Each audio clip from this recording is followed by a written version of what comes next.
Hello, everyone. Welcome to our free webinar, Introduction to Dominate Your Market. We have the pleasure of having our MAPS coach, Jackie Kravitz, with us today. She's also a bowl coach, and she will be going over for sale by owners and expired listings and everything that goes with that. Please note this webinar is recorded, and we will be sending out the recording today. Feel free to share that recording with people in your market center and just let them know that we did have this free, amazing value and that they can join in and listen to the webinar. So that's all for me. So, Jackie, you can get started. Thank you, Paige. Welcome, everybody. Thank you for being here. I am really excited to be able to share the next 45 minutes, an hour with you and talking about dominate your market and FSBOs and Expireds. I'm very passionate about FSBOs and Expireds because in my real estate career, I made it my one thing, and I spend a lot of time practicing and learning scripts, skills, tools, strategies.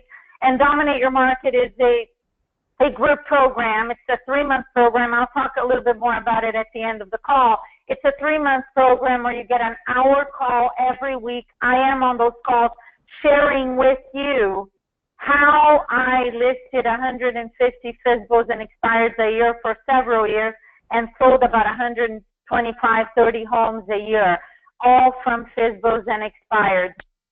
Here's the advantage of focusing on learning the scripts and skills to handle FSBO and expired objections, close for appointments, and take those listings. For those of you who have ever called FSBOs and expired, these are the type of prospects where you hear the most objections. When you're calling a past client, a friend, a relative, someone in your sphere of influence, or even when you are, let's say, circle prospecting, calling through a neighborhood, you don't really hear a lot of objections. You may hear one here or there. Typically, you don't get a lot of objections from these types of people. You may get a condition if you're circle prospecting. I'm not selling now, maybe in a year. That is a condition. FSBOs and Expireds is where you hear the most objections. So the advantage of committing to actually mastering these skills and learning how to be a great closer and having an amazing listing presentation for FSBOs and Expireds, learning the problem presentation. If you've taken bold in step 3 of bold, when we cover FSBOs, you watched Diana's problem presentation, which is how we have to present to FSBOs. When you master all of this, not only you're going to be empowered to know that you can generate business at will, because FSBOs and Expireds are available in a buyer's market, in a seller's market. I don't care what kind of market situation you're in. FSBOs and Expireds are always out there. If you're working in a buyer's market, meaning there are a lot of houses for sale, there's a lot of inventory out there. In a buyer's market, you're going to have a lot of for sale by owners, because if properties are sitting in the MLS and you have a 12-month supply of homes on the market, that means that properties are taking a while to sell, and you're going to have more expireds than you would, obviously, in a seller's market. You're still going to have FSBOs in a buyer's market. When I got a real estate license back in 1995, South Florida, I was selling real estate in South Florida. It was a buyer's market. We had about over a 12-month supply of homes on the market, and there were a ton of expireds, and still had a lot of FSBOs. And then around 2000, 4 or 5 years after I was in real estate, it turned into a seller's market. If you were in real estate at that time, it happened all over the country. Properties were selling very quickly, prices going up, and It was just insane. We still had some expired, fewer expireds than in a buyer's market, still had a lot of expireds out there. And now we had way more for sale by owners because it was a hot market. Everyone thought they could sell the house on their own. So the truth is, because I've worked in a buyer's market and in a seller's market, I know that there are a lot of FSBOs and expireds out there in either one of those markets. So, and again, the advantage of mastering these skills is you'll be able to sell real estate in anywhere in the country, in any market, and you're going to have control of your business, because when you know that you have the skills to get on the phone every morning to lead generate without even having any leads, call people you don't know, set a qualified appointment, and that same day you could go out and get a listing contract signed. That is being in control of your business. In the MREA, Gary is very clear when you look at that triangle. In order to have a powerful, productive, profitable real estate business, you got to focus on generating leads that will lead to seller listings. So one side of the triangle is leads, listings, and leverage. So it all starts with generating leads that focuses on seller listings. There are different ways of doing that. FSBOs and Expireds is certainly a way to generate immediate business. And of course, you also should be focusing on the foundation of your business, which is the database. In bold, Diana teaches us that in order to keep your business growing, you've got to be also speaking with FSBOs and Expireds. In Shift, Gary's very clear about that as well, those opportunities. So obviously being in control of your business, being able to generate seller listings at will. And here's the other advantage of mastering FSBOs and Expireds. Everything else you do in your business will be easy in comparison, because like I said, your past client sphere of influence, circle prospecting, you're not likely to get a lot of objections. So when you master the toughest ones, the other ones are like, hey, this is super easy. And there are always more opportunities out there. If you're not calling FSBOs and Expireds right now, chances are you have some limiting beliefs about it, maybe even some fear of how they're going to respond. And I want to remind you that as a salesperson, you're in real estate. It's a sales job. You're going to get, no matter how great you are at what you do, you're going to get a lot of no's before you get to yeses. So this fear of, they're going to say no. I won't know how to respond. I mean, this is just part of the process you go through in order to master anything. There is a certain uncomfortable feeling when you're doing something new that you're not familiar with. And there is, we talk about this in Bold as well. There is no way that you're ever going to become good at anything unless you fail and you learn from it. Because as long as you're learning, I heard a quote a while that I loved that said, I never fail. I either win or I learn. And that's how you got to look at the opportunities out there. You either win or you learn. And as long as you're learning and improving your skills, the results will come. So obviously there are a lot of advantages. I was just talking about why you should master FSBOs and Expireds. And then I'd like you to write this down, because when you're lead generating, no matter who you're lead generating to or who you are calling, lead generation is a presentation. You're not only presenting when you're on a listing appointment. Clearly, you are presenting in that situation. Anytime you're involved in anything related to your real estate business, you're presenting when you're negotiating an offer, whether you're speaking with your client or the other agent, when you're talking to one of your sellers for a price reduction. You are presenting. When you are calling your past clients fierce, when you're involved in your business, you are always presenting.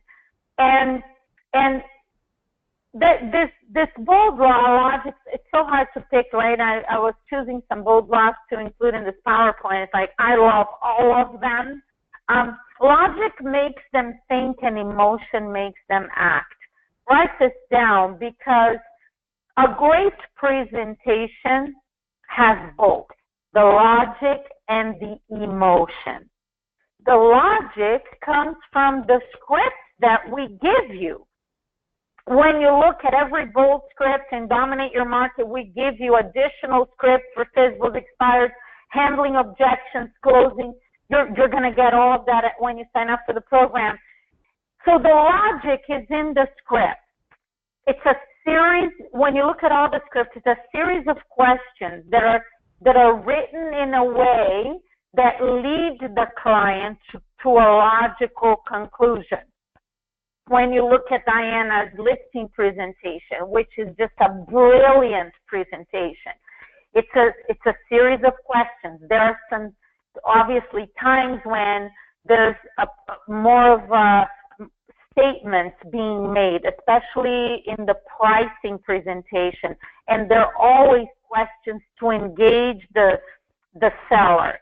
There are a lot of language of sales skills that are used there, so it's very logical. So here's the bottom line. As long as you're using the script we give you, the logic is there. And then the emotion. I want you to write down a few words that speak to the emotion, because now this is how you're saying the script. How is it coming out of your mouth, right? The emotion. So under emotion, I want you to write down your energy. What is your energy when you're using the script?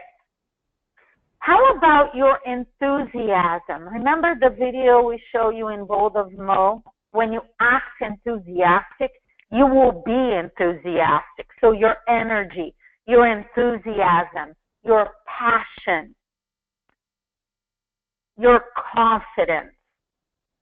See, all of these, your energy, your enthusiasm, your confidence, your passion, this is what brings out the emotion on the script you use. And I want to remind you of something we teach you in Bold. Write this down. Only 7% of your communication comes from the words that you use. This is fascinating to me, because I've been coaching for about 10 years, and I've had over the years many clients say to me, well, you know, Jackie, I used that script you gave me, and it didn't work.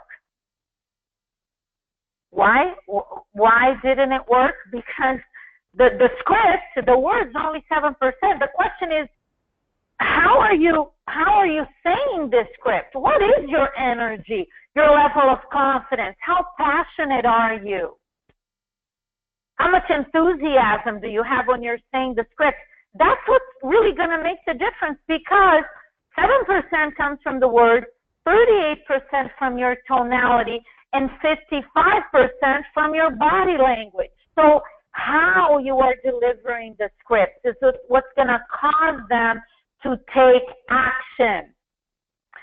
I believe that people make decisions when they're excited about the future. Excitement, it's an emotion. People do not make decisions when they feel pressured.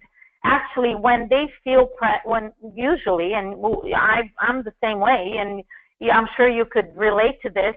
When you feel pressured and people feel pressured, they run away. Okay, they back off. They hang up the phone. They tell you, I'll let you know next week. If you're in person, I got to go, whatever. People make decisions when they're excited about the future. It's emotion. And it is your job to get them excited. And guess what? If you don't have high energy, if you're not confident, if you're not passionate, if you're not enthusiastic, if you're not excited about helping them get this property sold, and you're not confident that you can do it, it defies logic that they would get excited about working with you.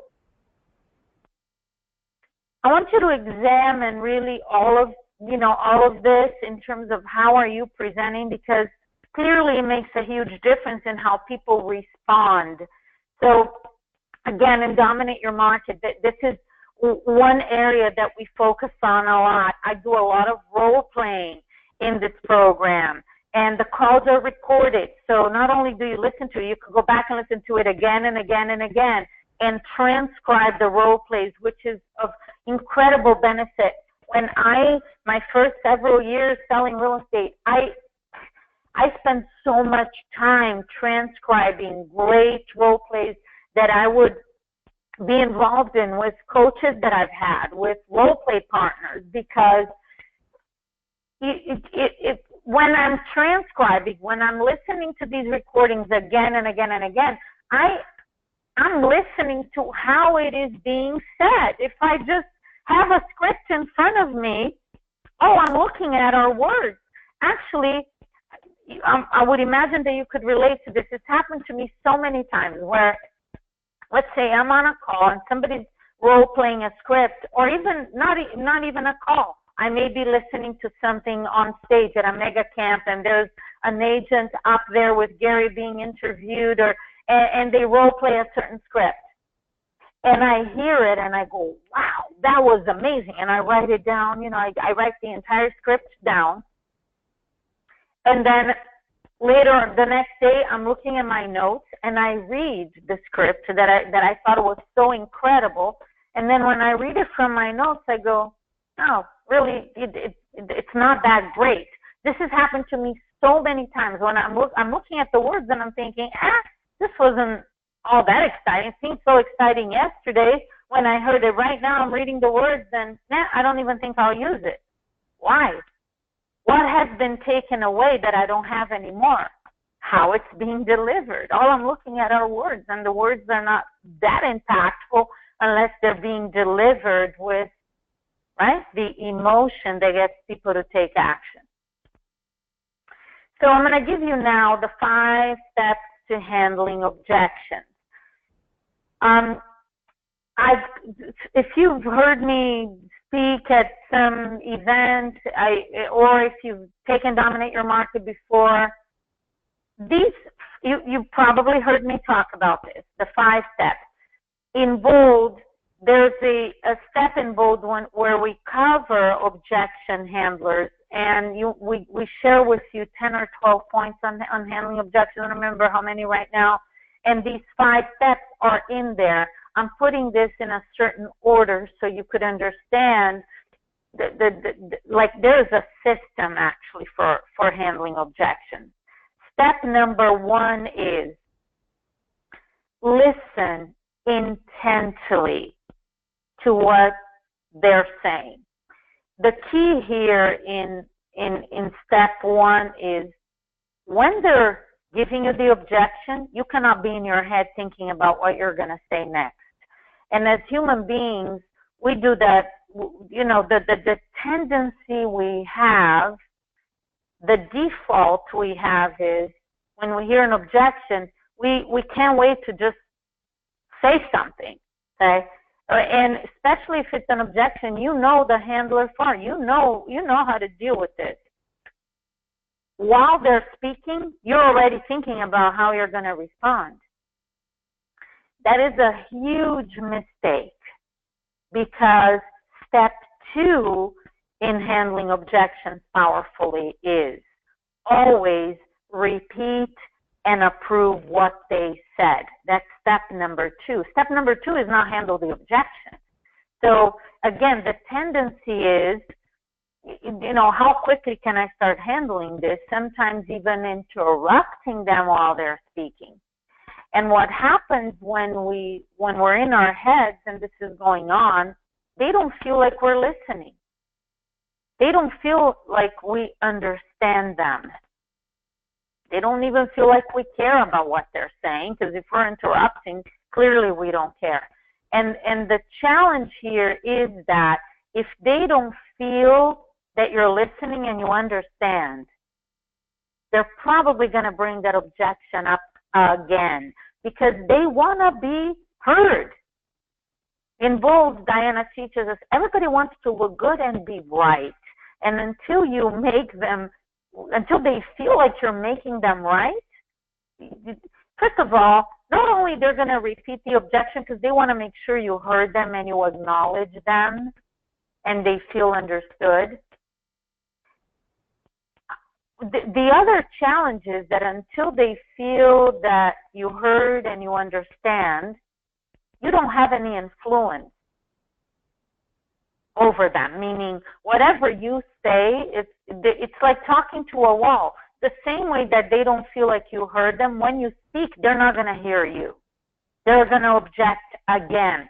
So you have no influence. So clearly, that's not a powerful way to handle an objection or overcome an objection. So listen intently, repeat and approve. Step 3 is ask a question to get their attention. I'm going to give you a few examples here that are very universal, meaning you could use it for almost any objection, whether it's over the phone, in person, listing presentation, FSBO expired objection, doesn't matter what it is. And by the way, these 5 steps I'm giving you apply to objections that you hear over the phone, in person. This is not just FSBO and expired objections. So questions to get their attention. One of them could be very universal. Can I tell you why that concerns me?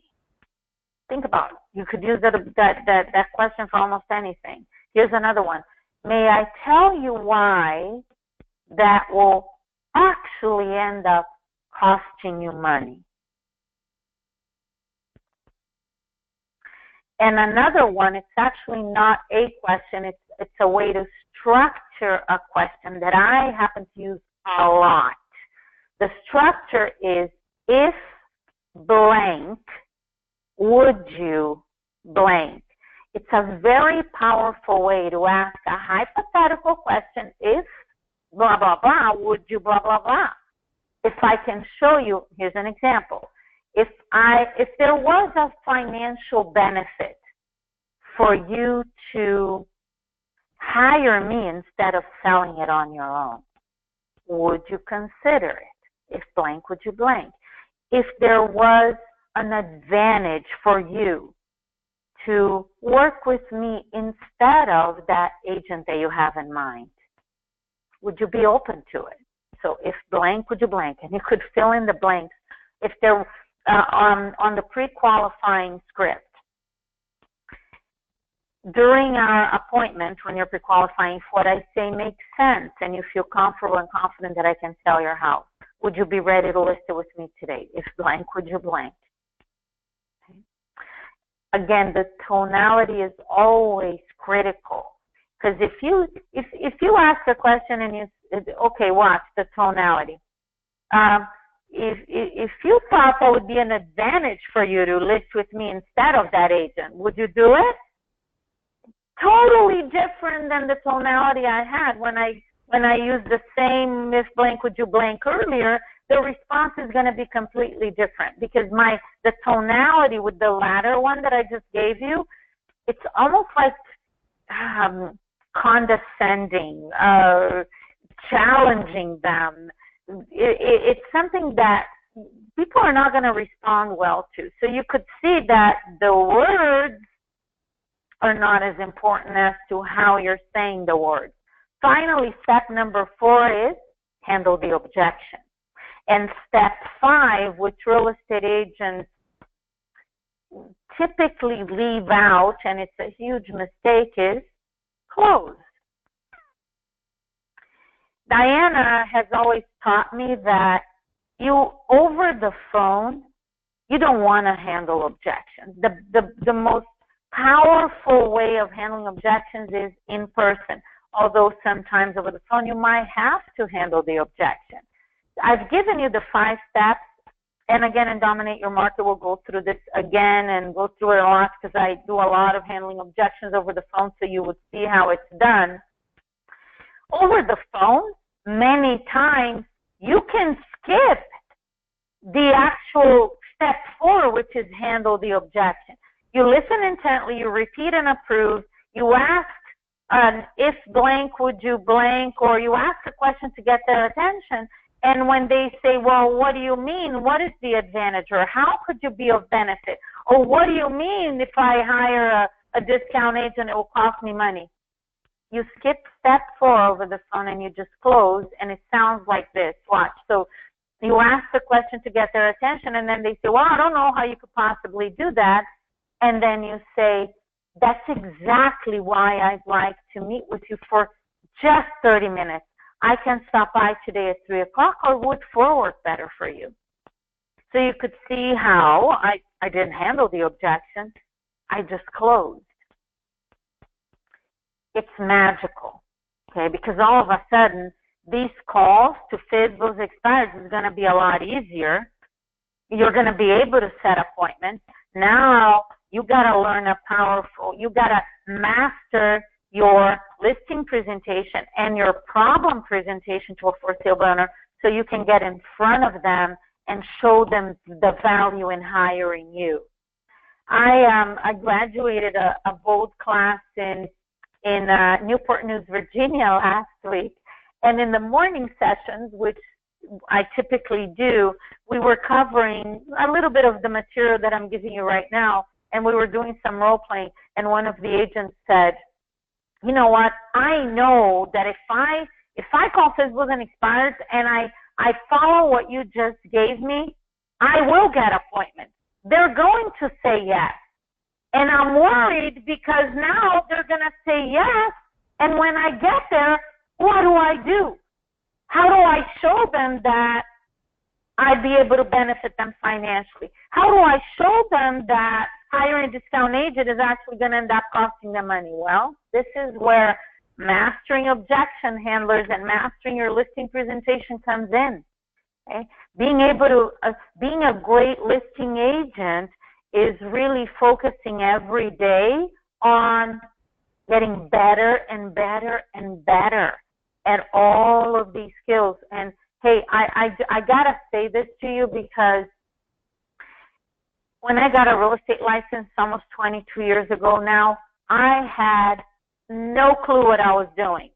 None, absolutely no. I had no sales experience of any kind. I was the last person that anybody would say, well, you know, I could see how Jackie's got some things working in her favor, and someday she's going to be a great listing agent. No way. Okay, no how. I mean, no college degree. English is my second language. I had no sales experience. Very shy, very quiet. Don't talk to strangers. And all of a sudden, look what I mastered. Calling people I don't know. So I don't care where you're at, if you're brand new and you don't have any of this experience. If you commit to every single day getting better than you were the day before, like Diana teaches us in Bold, small steps, small improvements over time have a huge impact in your business. As long as every day you're doing something to be better than the day before, you're on the right track. I already mentioned this. Everybody wants to look good and be right. So mirroring and matching and repeating and approving are critical. Mirroring and matching, you learned this at First Step to Bold. And if you don't remember exactly what we're talking about, we're launching Bold in, I believe, 125 or 26 locations around the country next week. Go on mapscoaching.com, click on the Bold tab, find a Bold location near you, and sign up. Get there. Be there at First Step to Bold next week, or sign up for the full Bold experience, because we cover all of this in Bold. Mirroring and matching is, you remember, if you've taken both. If not, be there next week. We teach you how to sound like they do. Mirroring and matching is a critical, one of the most important steps in being able to build rapport with somebody you don't know. Matching the emotion, the volume of their voice.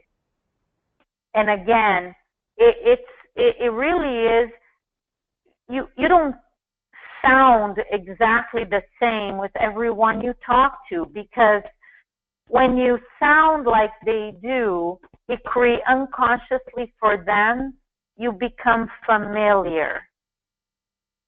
And when there's familiarity, they are comfortable with the conversation. So for example,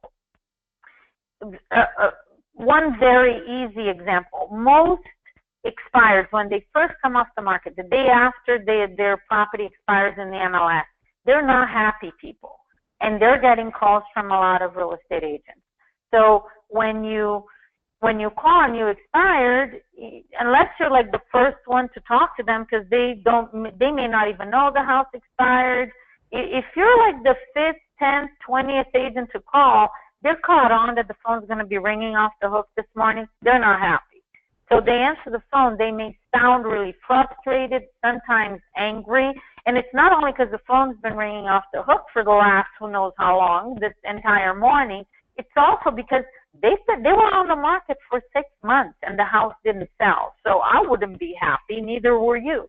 So when you call a new expired and they answer the phone, hello, they're abrupt, unhappy. And you are, hi, this is Jackie. I'm a real estate agent. You know, you're nice and you're soft-spoken. Chances are they're going to eat you alive. You know, when someone is frustrated and somebody else is like super nice and happy, the energy is different. So mirroring and matching their energy, the volume of their voice, the speed with, you know, how fast or slow they speak. We teach you in bold, in handling objections, put a sign in front of you to remind you to speed up, slow down, because mirroring and matching is critical. And when they answer the phone, hello, and you say, hi, this is Jackie, I'm a real estate agent, you match that emotion, yeah, you match how they sound. They take a step back. You know, it diffuses that anger, and they're more like, not that they're gonna soften up immediately, and that until you feel comfortable with the conversation, which if you mirror and match correctly, it's gonna happen fairly quickly. And this is a skill you learn by practicing, and it is critical. Now, let's talk a little bit about expired listings. We were just talking about how expireds are not very happy, and they shouldn't be happy. You know, their house was on the market for a while, it didn't sell. So what you want to remember with expired listings is you got to give them hope. And in Dominate Your Market, we share some scripts with you to give them hope. Obviously, they got to feel, they don't want more of the same. They're not going to list the property again and not have it sell. So your job is to say something to them about what you can do differently to make sure their houses sell. There's a script you learn in bold, which is, it's the opening script for an expired, and it's absolutely brilliant. I specialize in selling houses that didn't sell the first time. I'd like to sit down with you and show you what I do differently to get houses sold in today's market. Would 3 o'clock work? Would 4 be better? Hope. The word, what I do differently, is critical, because certainly they don't want more of the same. So expireds need hope. Otherwise, you're not going to set an appointment.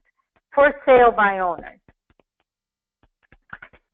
For sale by owners will list with the first agent who can show them there's value in paying a commission. You got to be that agent. Okay.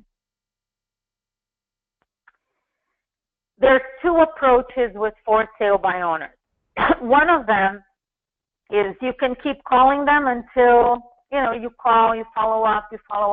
My first year in real estate, I listed quite a few for sale by owners with this approach of, I didn't know how to show value. I had no idea what I was doing. So I call them, I go, I look at the house, I preview, and I follow up a week later, and every week, at least once a week, and I keep calling, and I call, and eventually they realize, well, this is not working. I'm not able to, the house is not selling, and eventually they will be ready to list the property. So certainly following up is one approach, and it could take a month, 2, 3 months, who knows.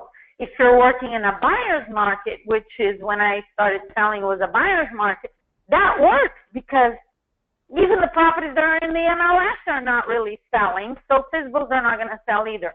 In a seller's market, that's not going to work because FSBOs will end up selling, which is not in their best interest because selling on their own, even in a hot market, is going to cost them money. And, of course, you don't have the opportunity to take the listing. So in a seller's market, it's about showing value. Let me give you a couple of points real quick, and then I just want to see the next slide. I'll go to that in just a minute.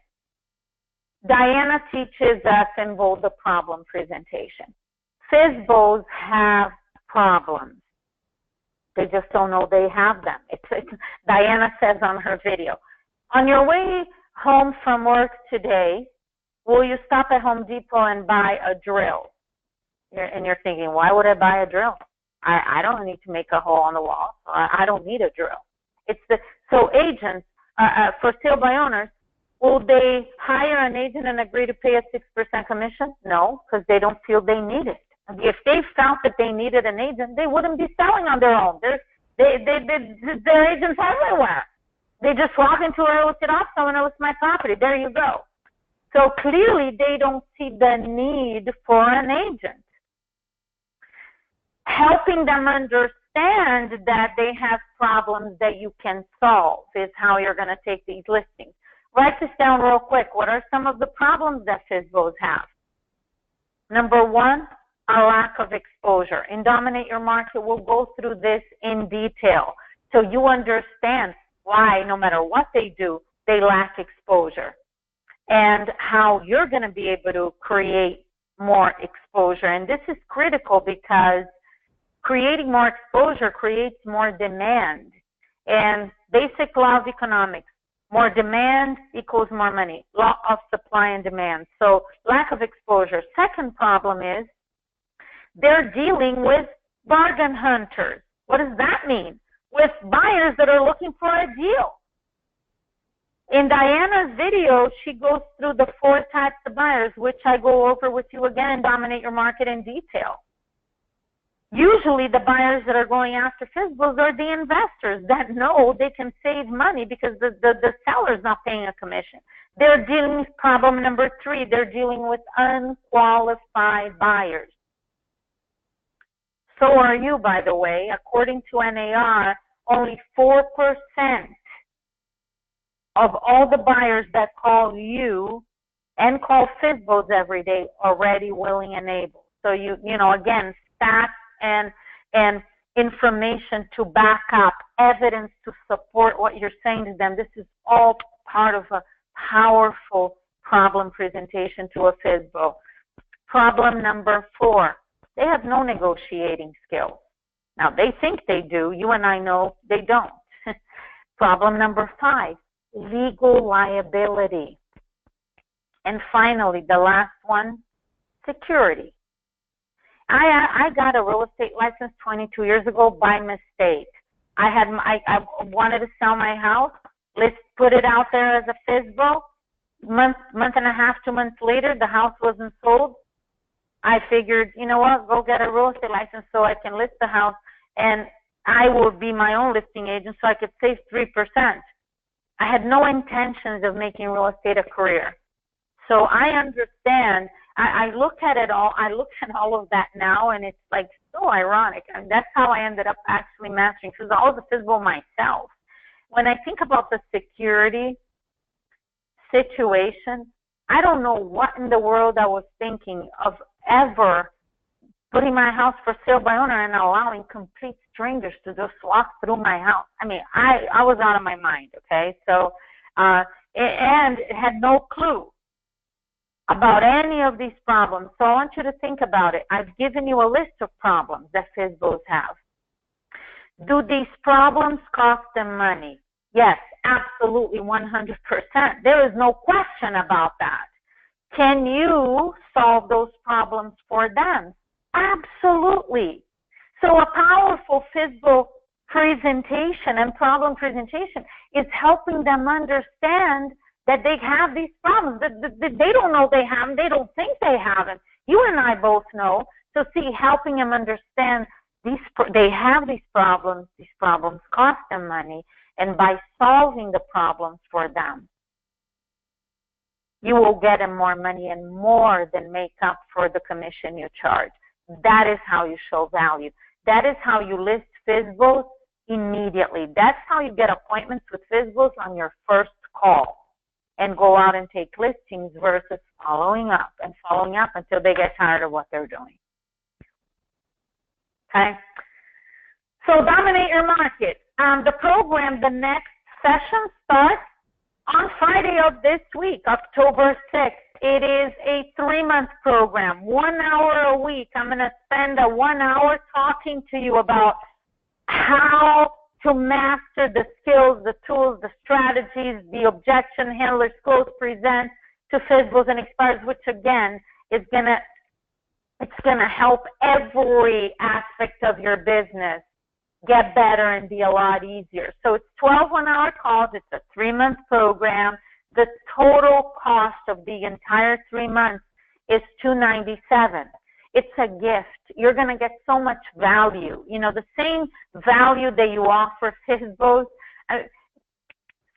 The MAPS and KW, we are about giving you a lot more in value than we charge in money. And I can promise you as the coach of this program that you're going to get tremendous value. And if you apply what you learn in this program, you're going to make so much money listing FSBOs and Expireds, and again, improve every single aspect of your business. So if you're ready to start, Paige, I know you're going to send out a link to the recording of this webinar as well as a link to sign up for the program. Yes? Paige, are you there?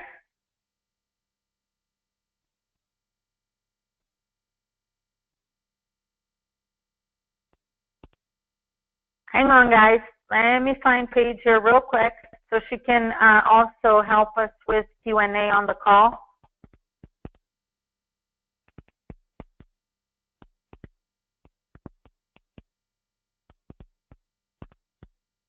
Hang on.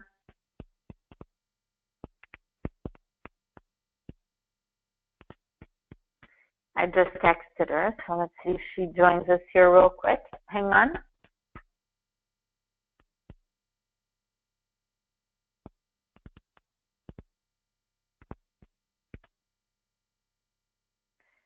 She always, went back to the beginning of the PowerPoint. She always helps with Q&A. I have never actually gone on to read your questions, so I don't know how, so give me just 1 second, guys.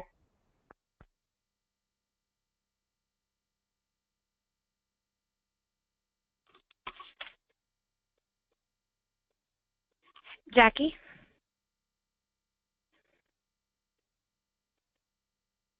Hey, you're here. Okay, I'm here. Yes, ma'am. Sorry about that. Yeah, just wanted to see if you can help with that. Yeah, sure. If anyone has any questions, please type them into the questions box for Jackie. I'm not seeing any right this second. If we don't have any Q&A, we could wrap this up.